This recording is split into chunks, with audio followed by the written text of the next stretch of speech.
Glória a Deus, então.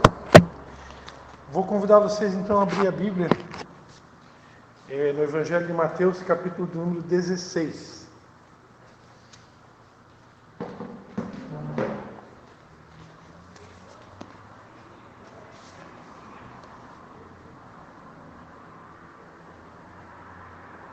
Evangelho de Mateus 16.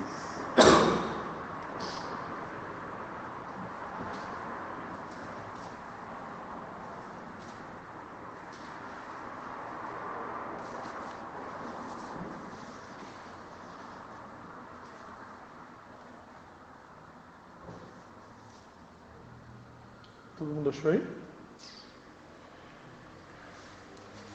Diz assim a palavra de Deus, a partir do versículo 13, tá? A partir do versículo 13. Chegando Jesus à região de Cesareia de Filipe, interrogou os seus discípulos: quem dizem os homens ser o Filho do Homem? Responderam-lhe: uns dizem João Batista, outros Elias e outros Jeremias, ou um dos profetas. Perguntou-lhes ele: e vós, quem dizeis que eu sou? Simão Pedro respondeu: tu és o Cristo, o Filho do Deus vivo. Respondeu-lhe Jesus: bem-aventurado és tu, Simão Barjonas, pois não foi carne e sangue quem te o revelou, mas meu Pai que está nos céus. E também eu te digo que tu és Pedro, e sobre esta pedra edificarei a minha igreja, e as portas do inferno não prevalecerão contra ela. Eu te darei as chaves do reino dos céus. Tudo que ligares na terra será ligado nos céus, e tudo que desligares na terra será desligado nos céus. Então ordenou aos seus discípulos que a ninguém dissessem que ele era o Cristo. Desde então começou Jesus a mostrar aos discípulos que era necessário ir a Jerusalém, padecer muito dos anciãos, dos principais sacerdotes e dos escribas, ser morto e ressurgir no terceiro dia. Pedro tomou-o de parte e começou a repreendê-lo, dizendo: Senhor, tem compaixão de ti, isso de modo nenhum te acontecerá. Ele, porém, voltando-se, disse a Pedro: para trás de mim, Satanás, tu me serves de pedra de tropeço, não compreendes coisas que são de Deus, e sim as que são dos homens. Então disse Jesus aos seus discípulos: se alguém quiser vir após mim, renuncie-se a si mesmo, tome a sua cruz e siga-me. Pois aquele que quiser salvar a sua vida, perdê-la-á. Mas quem perder a sua vida por amor de mim, achá-la-á. O que aproveita o homem ganhar o mundo inteiro, se perder a sua alma? Ou o que dará o homem em troca da sua alma? Pois o Filho do Homem virá na glória de seu Pai com seus anjos, e então recompensará cada um segundo as suas obras. Em verdade vos digo, alguns do que aqui estão não provarão a morte, até que vejam vir o Filho do Homem no seu reino. Amém? Pai, em nome de Jesus, Senhor, eu quero te dar graças por mais uma vez o Senhor ter nos colocado uma palavra no coração, ter nos dado uma direção para essa noite, e nessa data onde é comemorado o aniversário do Brasil, Pai, nós queremos te louvar, te agradecer por tudo que o Senhor tem feito nas nossas vidas até aqui, Pai, e por tudo que o Senhor ainda vai fazer. E queremos te pedir, Espírito Santo de Deus, toma o controle das nossas vidas, inspira-nos, põe as tuas palavras de vida nos nossos lábios e usa-nos para falar ao coração daqueles que nos ouvem nessa noite. Em nome de Jesus. Amém. Amém? Amém. Então, queridos, que Deus colocou no meu coração para estar compartilhando com vocês hoje é sobre uma palavra sobre renúncia. Eu quero dar um tema para essa mensagem, né? Renúncia. E eu queria falar também, acho que o melhor tema que vai ficar para essa mensagem é os inimigos da cruz, né? Para ficar assim bem, para chamar a atenção, né? Os inimigos da cruz. Então eu queria falar hoje sobre os inimigos da cruz e queria falar um pouquinho sobre essa palavra renúncia. Esse texto que eu acabei de ler é um texto clássico da palavra de Deus, né? Quando Jesus, ele chegando nessa região de Cesareia de Filipe, ele faz um interrogatório com os discípulos dele e pergunta: qual é o boato que está rolando aí fora? Né? O que estão falando a meu respeito? O que as pessoas estão dizendo acerca de mim? É mais ou menos isso que Jesus pergunta. E a Bíblia diz que os discípulos de Jesus responderam da seguinte maneira: olha, o boato que está rolando aí fora é o seguinte: algumas pessoas acreditam que o Senhor é João Batista, e outros acreditam que o Senhor é uma reencarnação do profeta Elias. E tem até outros que acreditam que o Senhor possa ser uma reencarnação de Jeremias, ou até mesmo um outro profeta. Diante dessa explanação, Jesus então se dirige aos seus próprios discípulos e ele pergunta: e vocês? Quem dizem que eu sou? E aí Simão Pedro, que era um discípulo que estava sempre muito próximo de Jesus, né? Ele prontamente respondeu: tu és o Cristo, o Filho do Deus vivo.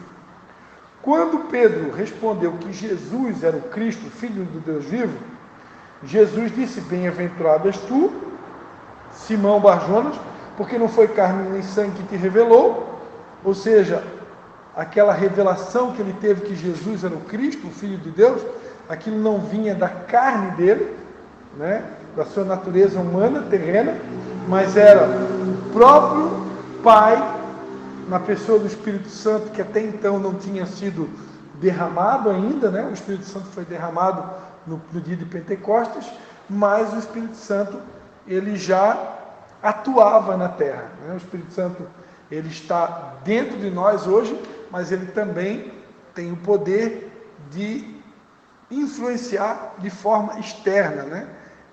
O Espírito Santo no Antigo Testamento, ele era chamado de Ruach Kadosh, né? A palavra Ruach significa sopro. Então, muitas vezes, Deus, querendo falar aos seus profetas, ele soprava, era como que um sussurro no coração, no ouvido, né?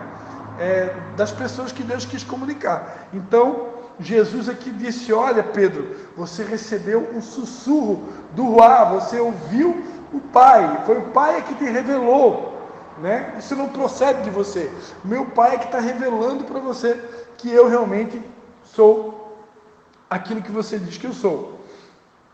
E aí Jesus diz: olha, eu te digo que tu és Pedro, sobre esta pedra edificarei a minha igreja, e as portas do inferno não prevalecerão contra ela, né? Eu te darei as chaves do reino dos céus, e tudo que ligares na terra será ligado nos céus, e tudo que desligares na terra será desligado nos céus. Então, Pedro ele teve uma revelação. Por causa dessa revelação, Jesus elogia Pedro, e quando Jesus elogia Pedro, Pedro se dá no direito, nos versículos seguintes, né, de repreender a Jesus, ou até mesmo a expressão correta, de tentar impedir Jesus de ir à cruz. Porque na sequência, Jesus ele ordena, né, que os discípulos dele não contassem para ninguém que ele era o Cristo, versículo 20, e então Jesus ele relata aos discípulos, mostra a eles, versículo 21, que era necessário Jesus ir a Jerusalém. Quando Jesus diz que era necessário ir a Jerusalém, ele não fala só isso, ele fala: é necessário que eu vá a Jerusalém, que eu padeça muito dos anciãos, dos escribas, sacerdotes e dos escribas, os principais sacerdotes e dos escribas, corrigindo, ser morto e ressurgir no terceiro dia. Então Jesus fala: agora é necessário que eu vou a Jerusalém, e lá eu vou padecer, lá eu vou sofrer, na mão dos anciãos, dos principais sacerdotes, dos escribas, eu vou sofrer e depois eu vou morrer. Mas fique tranquilo que no terceiro dia eu vou ressuscitar. Quando Jesus disse que era necessário ir para Jerusalém para sofrer e para morrer, a Bíblia diz que Pedro, aquele mesmo Pedro que até então tinha tido uma revelação que Jesus era o Cristo, ele começou a repreender a Jesus. E ele disse: Senhor, tem compaixão de ti. Isso de modo nenhum te acontecerá. Pedro agiu aqui com misericórdia, né? Ele se colocou no lugar de Jesus. Não, eu não aceito ver o meu líder sofrendo, eu não aceito ver o meu mestre padecendo, e pior ainda, morrer. Não, de jeito nenhum. Não, Senhor, tem misericórdia de ti, tem compaixão. Eu não quero ver tu sofrendo, não quero ver tu morrendo. Imagina, você se coloca no lugar de Pedro, né? Imagina o próprio Jesus chegar para aparecer para nós aqui agora e contar para nós que ele está indo para um lugar onde ele vai sofrer, ele vai padecer muito e no final ele vai morrer, né? Eu imagino que qualquer um de nós faria o que Pedro fez, né? Nós diríamos: não, Senhor, tem compaixão de ti. Não, o que é isso? De modo nenhum.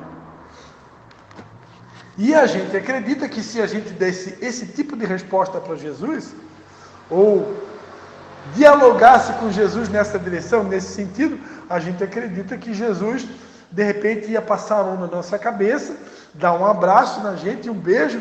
Ai, muito obrigado, Pedro. Muito obrigado porque tu sentiu compaixão de mim. Muito obrigado, Pedro, porque tu teve misericórdia de mim.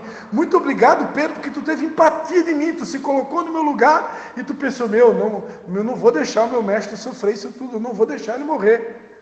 Vocês acham que foi assim que Jesus respondeu? Jesus disse: muito obrigado, Pedro?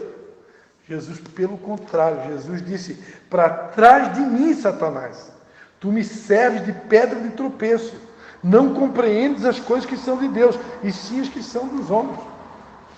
Ou seja, aquele Pedro,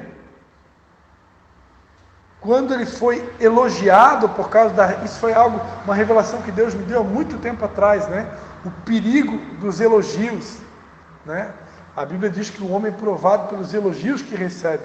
Quando Pedro recebeu o elogio que: Pedro, tu és pedra, e sobre essa pedra edificarei a minha igreja. Na verdade, quando Jesus disse, né, bem-aventurado, ou seja, mais do que feliz és tu, Simão Barjonas, porque não foi carne nem sangue que te revelou, mas meu Pai que está no céu. Jesus disse para Pedro: bem-aventurado, ou seja, mais do que feliz.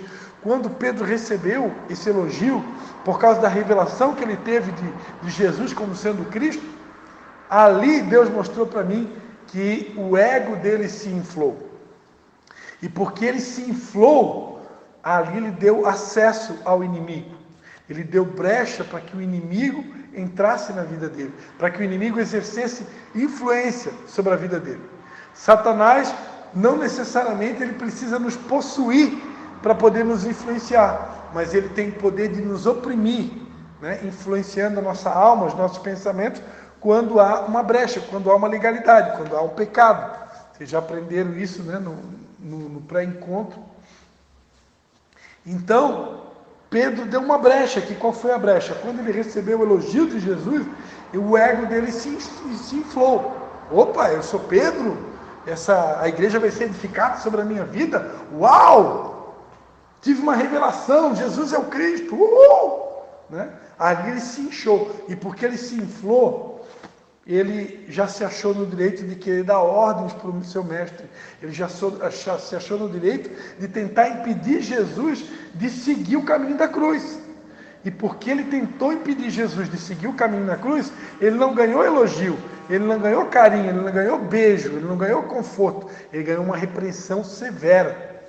Jesus repreendeu Pedro dizendo: para trás de mim, Satanás, porque naquele momento Pedro estava sendo influenciado por Satanás. Ou seja, todas as vezes que alguém tenta nos impedir de trilhar o caminho da cruz, provavelmente por trás de tudo isso tem um dedinho do inimigo, não é? Porque a pessoa mais interessada em impedir as nossas vidas de ir para a cruz é Satanás. A pessoa mais interessada. Deus quer que a gente vá para a cruz. Jesus, na sequência, ele vai dizer: se alguém quiser vir após mim. Primeiro, ele não está obrigando ninguém. Jesus não obriga ninguém a seguir ele. Jesus não pega uma faca, bota no peito: ó, vamos me seguir, vamos lá. Jesus não pega uma corda, amarra no pescoço, ó, vamos lá, me segue aqui, me segue, e vai puxando. Não funciona assim. Jesus nos deu liberdade, né? As pessoas chamam isso de livre-arbítrio, né? Ou seja, o direito de tomar as decisões, o direito de fazer escolhas.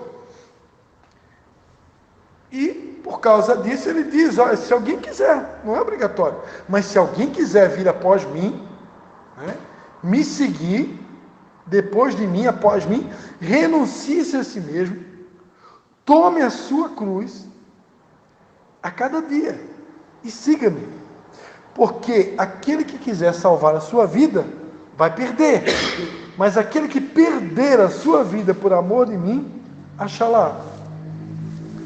Amados, por que Deus colocou essa palavra no meu coração para compartilhar com vocês nessa noite? Estava conversando um pouquinho antes de você chegar, estava conversando um pouquinho aqui com o Jonathan, né? Nosso amigo aqui do pastel, do caldo de cana, amigão, e estava comentando com ele. Os tempos que nós estamos vivendo são tempos difíceis. Ou no mínimo, não quero profetizar coisa ruim aqui, mas são tempos muito diferentes do que eu vivi há anos atrás. Eu vivi uma época, eu comentava essa semana, eu estava fazendo uma visita na casa de uma irmã, de uma pastora, lá na cidade de Canelinha, e deveria ser, estava conversando com ela em torno de 9h30 da noite, 10 horas da noite, eu não me lembro bem agora o horário, eu acredito que era mais ou menos isso. E aí, minha esposa estava comigo, e ela disse, nós temos que ir e tal, porque temos compromisso e tal, tem as crianças, tem que ir para casa. E aí eu disse para ela, não, a gente vai, mas não esqueça que há um tempo atrás, quando nós estávamos vivendo um tempo de primeiro amor, a gente nunca saía da casa de um discípulo antes da meia-noite. Nunca saía. E era assim, de segunda a segunda. De segunda a segunda. Né? Claro que eu acredito até que naquela época houve até uma espécie de desequilíbrio. Né? Hoje a gente está buscando um equilíbrio. Né? Buscando um equilíbrio porque depois que você tem filhos, né? Principalmente quando eles são pequenos, a gente precisa dar toda uma atenção especial. Né? No meu caso, então, que tem um filho autista, requer muito da gente. Então, a palavra de Deus diz, né, que aquele que não cuida dos seus, negou a fé e é pior do que o incrédulo. Então, cuidar da minha família no reino de Deus é uma prioridade gigante. Então, hoje a gente busca um equilíbrio, a gente está sempre ali, né, buscando o equilíbrio, cuidado da família, o zelo pela família, mas sem esquecer do reino, sem esquecer da obra de Deus. Né? Então, a gente está sempre buscando. Mas o que eu quero chegar é o seguinte, que não tem como eu me escapar da cruz. Se eu quiser agradar só a minha família, eu certamente vou negar Jesus. Porque Jesus disse, quem ama pai, mãe, nós falamos sobre isso, foi na última célula, foi, né? Acho que foi. Foi na última célula, né? Jesus Cristo disse, quem amar pai, mãe, filho, esposa, mais do que a mim, não é digno de mim. Quem não toma sua cruz, não vem após mim, não é digno de mim. Então, se eu quiser agradar só a minha família, em algum momento eu vou desagradar a Jesus. Na verdade, eu vou desagradar a Jesus.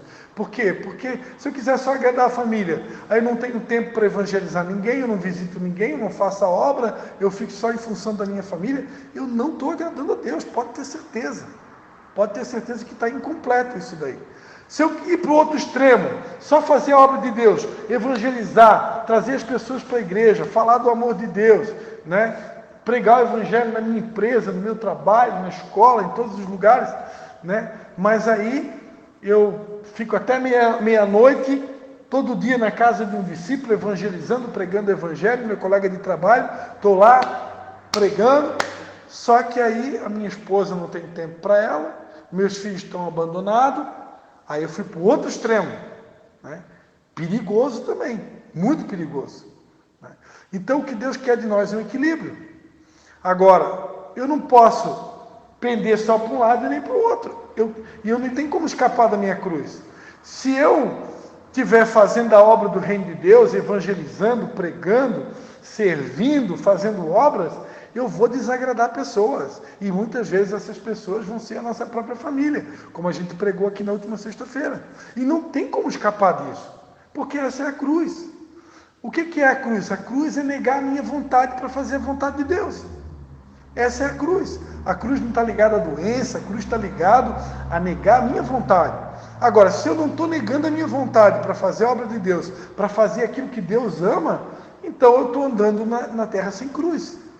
E é sobre isso que eu quero falar nessa noite, né?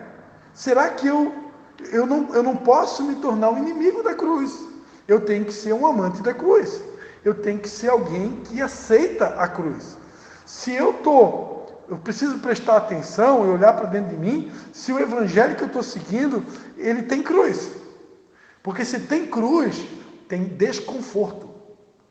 Cruz fala de desconforto. Imagina o negócio, tu é pregado, tu aqui é carpinteiro, né? O pessoal que está ouvindo aqui a gravação, nós temos aqui uma pessoa aqui presente, que ele tinha a mesma profissão de Jesus, ele é carpinteiro.